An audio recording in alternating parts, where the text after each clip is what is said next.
Good evening and welcome. I'm Mindy, the pastor here at Chapelwood United Methodist Church, and I'm here with my child Ash. Ash is joining me for this evening's Advent devotional. David, the pastor at Douglasville and Union Chapel, is not with us today because he is feeling under the weather. So we're just going to celebrate together this first Monday of Advent.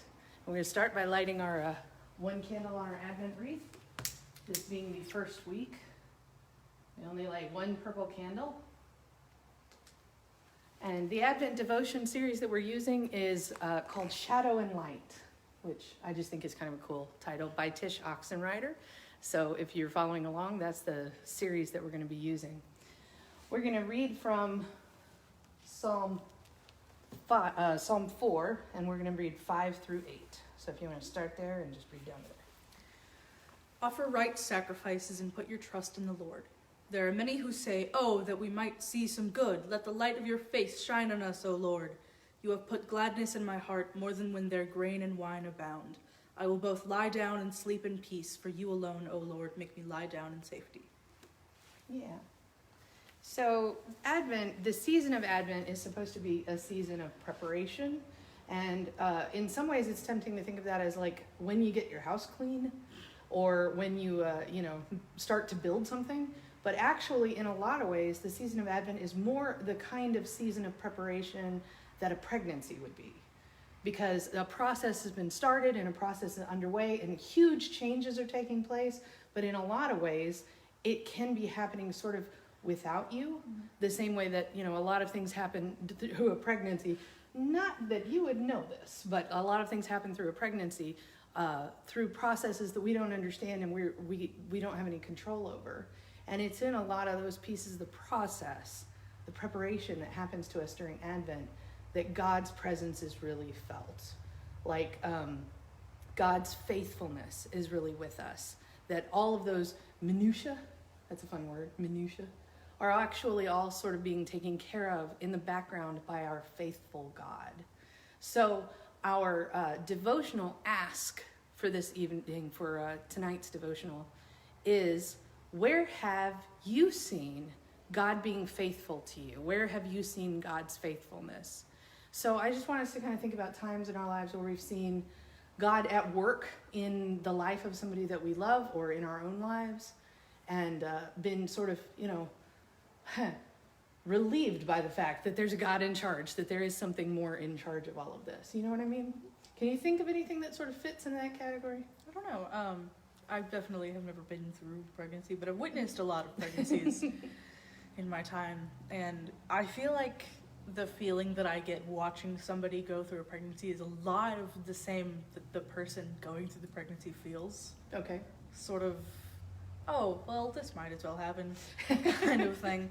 Well, it doesn't feel like there's a lot of control over the situation, because you have older siblings who've gone through that process. I've watched 3 children form and be born. And while it's exciting in its own way, you're really glad on a lot of levels that the person who is pregnant is not responsible for actually figuring out everything that's going on. Yeah. There are things about the process that are very beautiful and things about it that are very scary. Very not. And somewhere in the background of all of that is a higher power in charge. Yeah.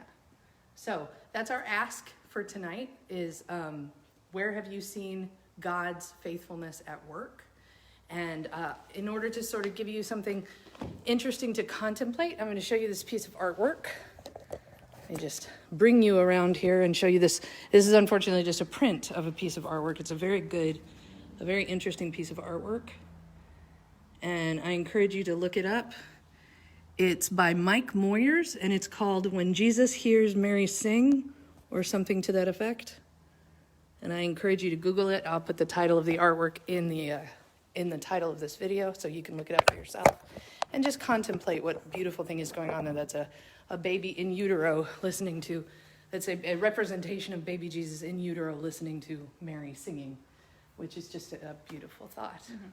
So what we're going to do is we're going to close you out with our hymn contemplation for today, which is O Come, Emmanuel. Do you know that one by heart, or do we need to look it up? I know it by heart, but we can look it up. Well, We use them, obviously, we use the United Methodist hymnal. So if you have a United Methodist hymnal handy and you want to look it up, it is, I haven't had to look it up in so long, 211 in the Methodist hymnal. Pretty much any hymnal you have is going to have it in there somewhere. But that's our contemplation hymn for tonight, is to listen to this.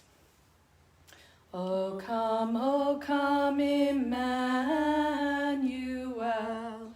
and ransom captive Israel, that mourns in lonely exile here, until the Son of God appear. Rejoice, rejoice, Emmanuel shall come to thee, O Israel. All right. Well, God bless you. Keep preparing your hearts, and remember to look for an answer to that question. Where have you seen God's faithfulness at work?